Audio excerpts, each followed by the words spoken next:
Welcome to Hosted by AI, the podcast that explores the darkest, deepest, and most puzzling mysteries that have captured the world's attention. I'm your host, and today we're diving into a case that still haunts the headlines nearly 2 decades later. She was 3 years old, blonde hair, big eyes, a smile full of life. She was on vacation with her family in what should have been a safe, sunny paradise. But on May 3rd, 2007, Madeleine McCann vanished. No struggle, no screams, no witnesses, just gone. This isn't just a missing persons case, it's a story of failed systems, shattered trust, worldwide obsession, and a mystery that remains unsolved. This is the disappearance of Madeleine McCann, the crime that shocked the world.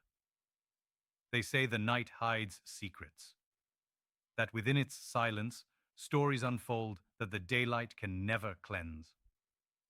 On the southern coast of Portugal, in a picturesque town called Praia da Luz, the sun had long since dipped beneath the horizon on May 3rd, 2007, and in a small holiday apartment nestled in a quiet resort, something unthinkable was about to happen. The McCann family had been on vacation for 6 days. They had settled into apartment 5A at the Ocean Club Resort, just a short walk from the sea. Jerry and Kate McCann, a British couple, both physicians, had come with their 3 young children. Madeleine, their oldest at just 3 years old, and her 2-year-old twin siblings, Sean and Amelie. The parents got ready for dinner. They showered, dressed, poured a glass of wine, laughed softly as they prepared for another night at the tapas bar, just 50 yards away, where their friends waited. They had made this routine over the last few nights, a rotating system of checking on the children every half hour.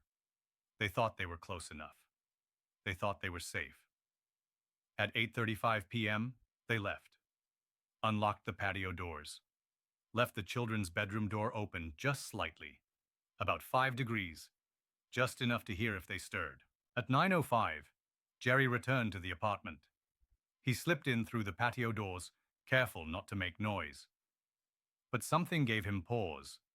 The bedroom door, which should have been slightly ajar, now stood open nearly halfway.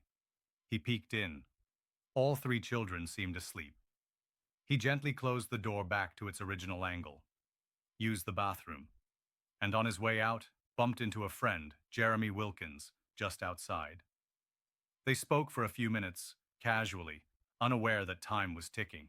At 9:30, one of the other friends, Matt Oldfield, volunteered to check on the McCann children. When he entered the apartment, he saw that the bedroom door was once again wide open. But he didn't step fully into the room. He saw the twins in their cots, but Madeleine's bed, obscured by angle and darkness, wasn't in his line of sight. He didn't hear anything. He assumed all was well. He assumed wrong. At 10 p.m., Kate McCann rose from the table to check herself. She walked the familiar path back to apartment 5A. But as she approached, the bedroom door, untouched by her, suddenly blew shut. Her breath caught. She pushed the door open, and there it was. The window, wide open, the shutters. Up. A breeze danced through the room. The twins, still asleep. But Madeleine was gone. Her bed was empty, cold, untouched by time. Kate screamed, the kind of scream that carries generations of pain. She ran back to the restaurant, yelling over and over again, "They've taken her!" The others jumped up, ran, frantic, searching the resort, checking closets, bushes, balconies, stairwells. Some said it felt like the entire village woke up that night. At 10:15, the police were called. By 10:30, they arrived. By 11:10, detectives were on scene. They searched until 4 in the morning, but the trail had already gone cold. And from that moment on, nothing would ever be the same. The world awoke to a nightmare. British tabloids ran the story front and center. News networks carried the photograph of a smiling little girl with light blonde hair and bright eyes, a pink stuffed animal by her side. Madeleine McCann, age 3, missing. The theories began instantly. One friend, Jane Tanner, claimed to have seen a man carrying a child away from the apartment block around 9:10. She didn't know what she saw at the time. The police followed this lead for years, but eventually a British man came forward. It had been him carrying his own daughter. A simple explanation, lost in a fog of assumptions. Other witnesses described a man loitering nearby. Robert Murat, a local who had volunteered to help translate for police, suddenly became a suspect. Then his associate, Sergei Malinka. Both were interrogated, scrutinized, but ultimately cleared. As the weeks passed with no breakthrough, the unthinkable happened. In September 2007, Portuguese police named the McCanns, Madeleine's own parents, as suspects. Alleged traces of blood were found in their rental car. DNA analysis, conflicting theories. The media, already ravenous, devoured the narrative. Were these grieving parents hiding something? A former police chief, Gonçalo Amaral, published a book accusing them of staging the entire thing. The McCanns sued him for libel and won. But the damage was done. The public, once sympathetic, began to fracture. Conspiracy theories took root. Accusations flew. Photos were analyzed. Statements dissected. Fake news flooded the internet. Videos claiming to decode their guilt. Blogs accusing them of being part of international trafficking rings. Theories so wild they became fiction. But fiction sold. And it spread. Behind the noise, real investigators pressed on. In 2011, the British government funded a new investigation, Operation Grange. It would become one of the largest investigations in UK history. 40,000 documents reviewed, over 1,000 witness statements, 600 sex offenders investigated, 8,000 potential sightings across continents, and still, no Madeleine. Then, in 2019, whispers surfaced about a different suspect, a name that chilled the air, Martin Ney, a German child killer, already serving life for the abduction and murder of 3 young boys.